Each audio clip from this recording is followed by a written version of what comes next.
Good morning mga bestie. Magtitimpla na ako ng tiko. If you want to lose weight fast, do these three simple steps every day. Step 1. Skip breakfast and take this tea every morning.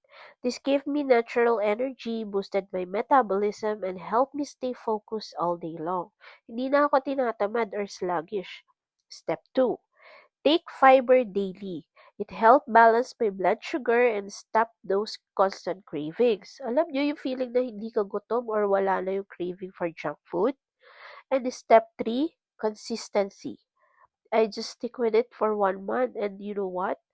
I lost 3 kilos. Hindi ko kailangan mag-gym everyday or mag-strict sa diet ko. My weight just dropped and my body started feeling light again. Yun lang mga bestie. Good morning. Happy Monday.